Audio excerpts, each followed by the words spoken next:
Okay, so I'm going to share with you a couple of screens today, okay? Okay. Because, so make it run to the bookshelf. I can get to my Rambam if it helps. What? I can get to my Rambam if it helps. No, that's not going to help. 1 second.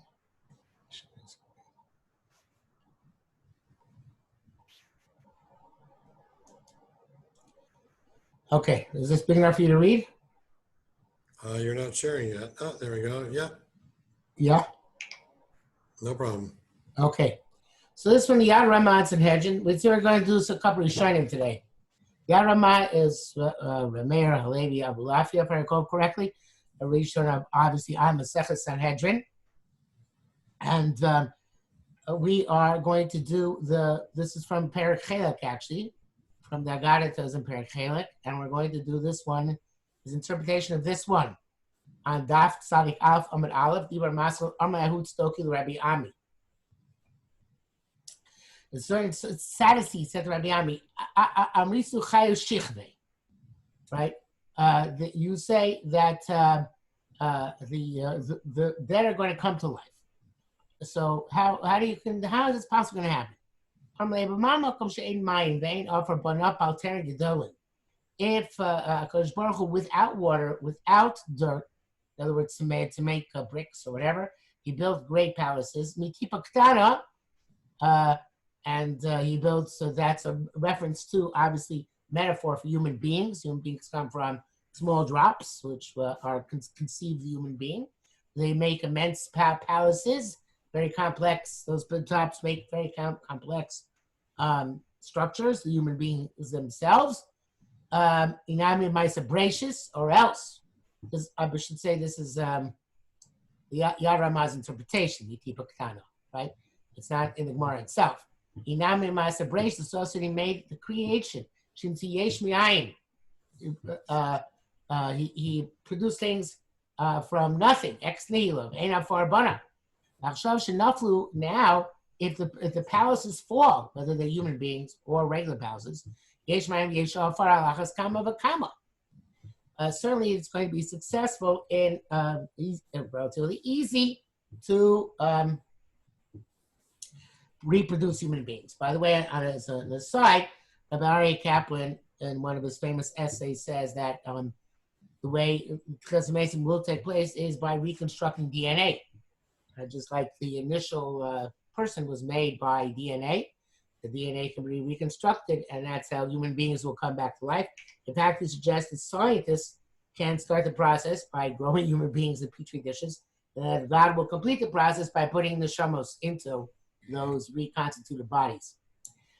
In any event, he says, if you don't believe me, go out to the hillside.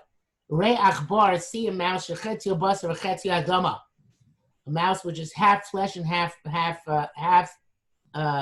dirt. Now, the Rambam speculates on this. He says, or he discusses this.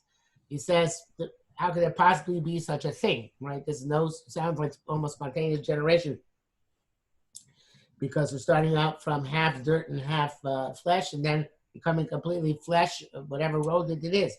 But he says that it's a fact. Evidently, was regarded as a scientific fact at the time of the Rambam that there were such creatures. Machar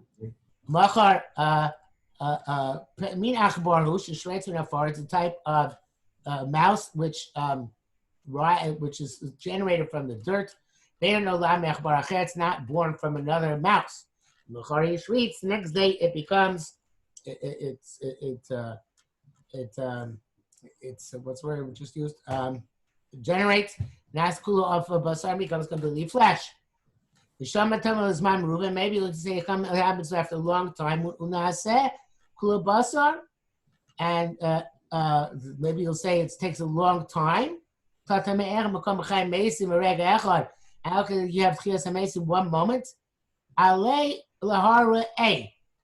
She'ein bo chilazon echad. Okay, so this is where it becomes relevant to Techeles, obviously. The go out. So the Rabbi Ami said to the Tsdoki, go up to the mountain and see there's a chilazon, not the mouse. Mouse, we don't know what it takes, but a chilazon. Yesh omrim, some say chilazon tola sheyotza min hayom. It's a snail, a worm, comes out of the sea. Achas l'shivim shana, once in 70 years. It's only the damot Techeles. So the chilazon is a word for a worm. We know from mumin, which are mentioned in Bechoros and other places. One of the mumin is for both a kohen and a bechor, an animal. So korban is a chilazon in the eye. And chilazon in the eye means that there's a kind of like a wormy extension from the black of the eye into the white of the eye. Okay? It's like it looks like a little worm, even though it's not a worm. It's the form it takes. So there, chilazon refers not to a fish, but to a worm. And here too, he refers to it as a worm. Sheyotza min hayom, achas l'shivim comes out of the sea once every 70 years. It's only b'domot Techeles. U'latchila ein nor b'chol har el makom echad. Right? This chilazon can't be seen in. You only see in the chilazon one in the mountain one chilazon. And there is the next day when the rain falls, you see the mountain is full of these worms, which is true about snails as well. Some say that all the worm eggs, they all hatch at the same time, they all regenerate at the same time. We don't see these things. So the Yad Rama says that this Techeles is not our Techeles. This chilazon is not our Techeles. My boy. How they get to the mountains? If you're going to say they come up in the clouds and then come down in the rain on the mountain, how do you know they're all coming in the mountain from the same place? Maybe they all came from the sea. Even though they didn't come from that one which was only there.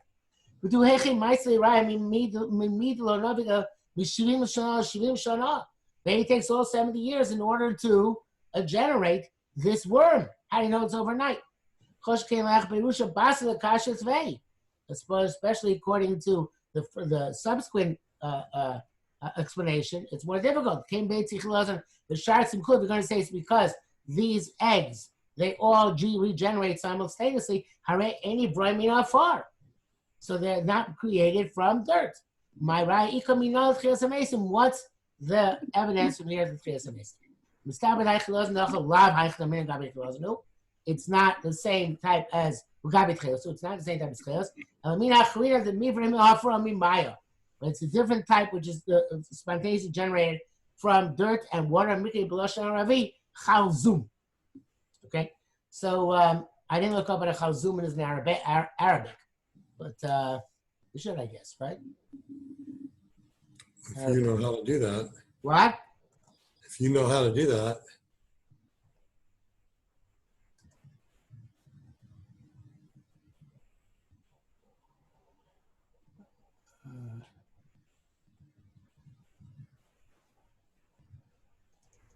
It's not coming up. Arabic chalzum. Khaltoum, who was a famous Arab Egyptian singer.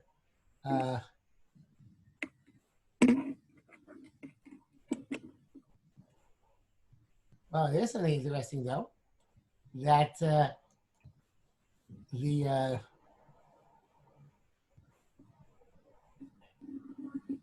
it says, I don't know if this is from the Quran, but it says here, the children of Israel were encamped on the Arabian shore of the Sea of Khalzum when they beheld the prophet Khizr appear before them and undertook to be their guide on their march through the desert of El Tur. Okay, but maybe that's interesting. I don't know what to make of that. But anyway, so I don't know what this word is, Khalzum in Arabic. But be that as it may. So what we see here, though, whether the Yad Rama is be accurate or not accurate in terms of his speculation, we do see that there is a chilazon which sprouts in an entire. It's a worm, and a worm is much more of a snail than a fish, and we see the chilazon is like a snail or a worm, can multiply during the time of rain, and we see that there is a chilazon which it comes from eggs, which hatched.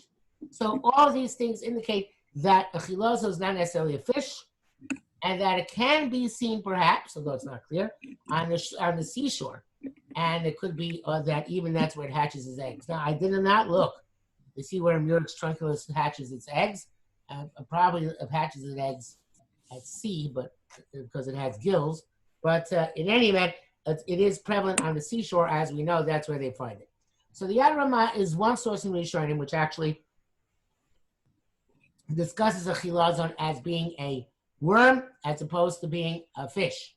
Okay, and whether it's the one which is the one from which Techeles is taken or not, the point is that it is a worm, not a fish, which is much similar to a snail as opposed to a regular fish.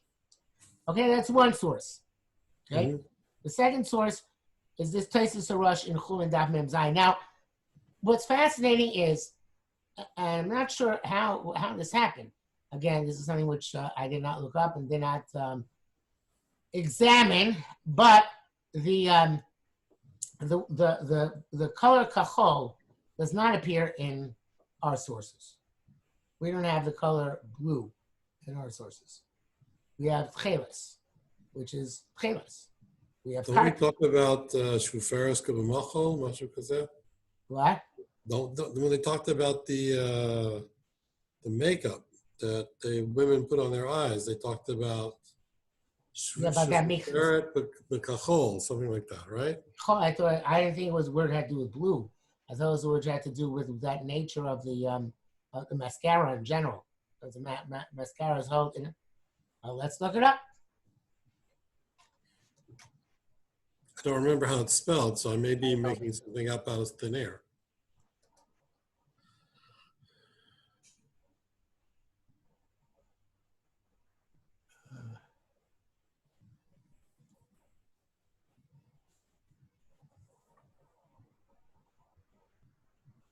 Michal translates as paintbrush.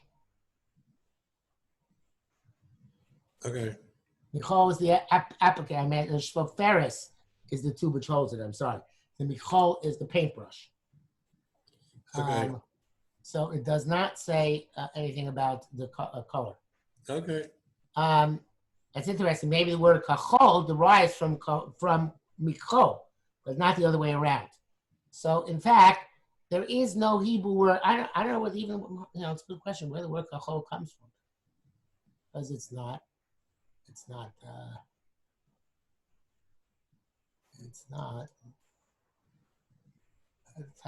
a Tanachi or Talmudi word. Isn't it related to the Techeles? Is it? It's kind of off.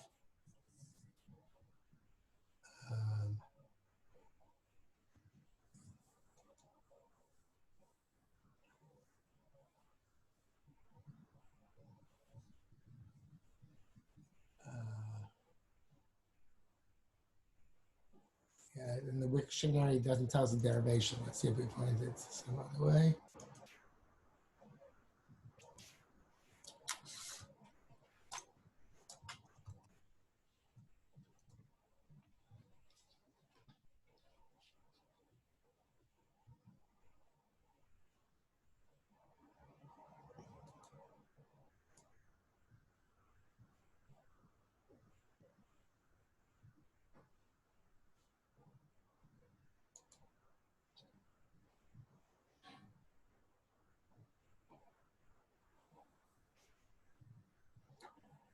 Hebrew. In Hebrew, the word kachol means blue. Hebrew has seven names for light blue, Techeles. Doesn't tell us the derivation at all. Okay, I don't know. I couldn't. I did a search, database search for Kahol. I couldn't find anything in any of the Rishonim. So even with additional words, additional letters added in, or it's kind of strange. I don't know where blue comes from. Maybe somebody will tell us in one of the comments if you watch this video. But anyway, so this Techeles is Techeles Rosh is talking about lungs. It's in Chulin Daf Mem Zayin. It's about lungs which are treif and kosher. So the Techeles Rosh says El Yerucha Kshera Echidami Gekarti. Yerucha is of a lung is green, it's kosher, and that means it's green, like karti, like cress, like the vegetable. Pershwach means seva yurak, a greenish color. Tagamir kirshim karti, shushen yurukim, because they're green. Laz puris, Lashon Ashkenaz loch. Okay, I think that's loch in German. Green.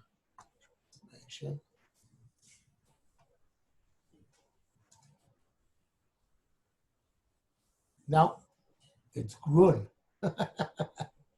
Not Maybe wrong. it's Yiddish. What? Maybe it's Yiddish where it means green. That's right. It's not any different.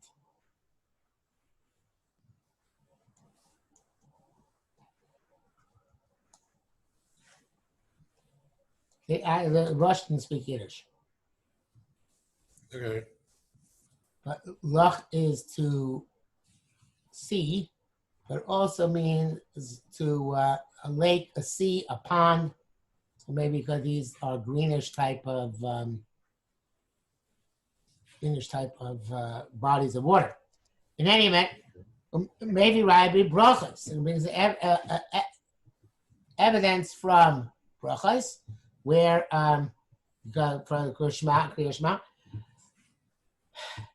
this is.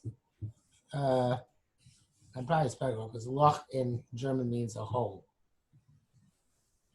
And that's also in Yiddish. But in any event, so it says,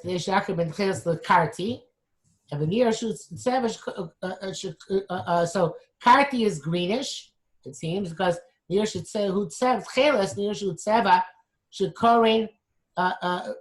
blue. This is the closest we get to chachol, blue, right? Shein rakia. That means ches down beyond the rakia. Right? But the pasil, Perak Lu B'Gazul, Esther Gadol Makati Omer Rabbeinu Tam Shuhu blue. Right? So, which is strange because we don't see a blue esrog. But he says that since Techeles and karti are close to each other, karti must be a type of green which is close to blue. Okay, in other words, since Techeles is blue, karti must also be similar to blue.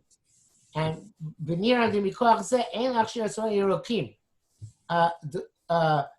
don't say from this that you can say that green esrogim are kosher because only blue esrogim are possible. It doesn't say like cress which according to Rabbeinu Tam is blue in order to eliminate other types of greens, right? It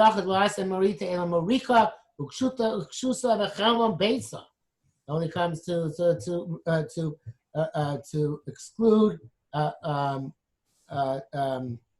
other types which are also greenish but are not kosher greenish, like these types of things. One of which is the yolk of an egg.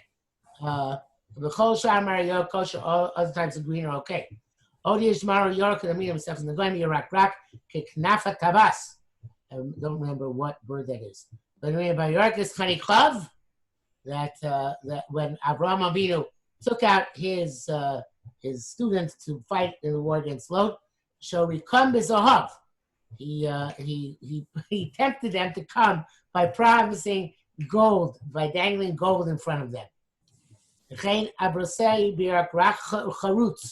I think that's like greenish copper. I'm not sure exactly what it is. But in any event, so this is the only reference I found to the color of Techeles in the Rishonim. The color of Techeles being, except for Rashi. Rashi in Chumash says Yora Kikarti for Techeles. And I think he says it also in several places in Gemara. But according to the Rosh, the Yora Kikarti lived like Rabbeinu Tam, who was, since he was Rashi's grandson, we can make some sort of assumption that unless he says it's arguing Rashi, which is very frequent, that his grandfather had a similar idea, is that the karti to which Rashi is referring refers to Techeles is actually blue, because that's Rabbeinu Tam interprets karti. Now again, I don't know how we get from crest, which seems to be a greenish color, to blue, and perhaps karti is the wrong translation of perhaps crest is the wrong translation of leek, but I'm not leek. Karti is leek. Perhaps karti is which translates as leek in modern Hebrew is not actually leek, which we have, which is greenish, but something which is more bluish in color. I don't know. I don't recall any bluish vegetable, except maybe some forms of kale, but perhaps there are bluish vegetables of which I'm not aware. But be that as it may, so from these two Rishonim, we have our only references to flesh out the idea that Techeles is actually a form of worm, B, a form of that comes from a form of worm, which seems to have resemblances to snails, in that they multiply after rain, and whether it's the same snails referred to in Sanhedrin or not, we see that it can be a form of snail or worm, certainly not a true fish. And what we see from Tesis Rosh and from the Rabbeinu Tam, and perhaps also that's the way to understand Rashi, is that although it says Yor Pikarti, since they did not have a color called Kachol back in the time of the Gemara, so therefore that was the closest they come to defining something as blue. And that's how Rabbeinu Tam in fact interprets, and the Rosh interprets blue in the terms of the lung. Now, it could be that a lung which is blue is okay, because blue obviously is a form of, which is blue? The veins are blue, right? Right. So it could be that in the blood system, blue is not considered to be a psul because it's the blood. It's kind of like reflecting the color of blood after the blood, when the blood is going back to the heart. I don't know. Could be something along those lines. But other forms of green or yellow are considered to be diseased. Anyway, those are the two Rishonim I could find in my search for Rishonim on the topic of Techeles and Techeles. Okay, good. Okay, so obviously most of the Rishonim didn't have it, so it was either Masorah or a good guess. So then I think for next week we can wrap up the topic by looking at the Achronim, specifically there's a tshuva which came out this week from Rav Tzuriel about Techeles, from which we can glean some very interesting information. Okay, so that'll be for next week in Yad Rama. Okay, take care. All right, shkach. Bye.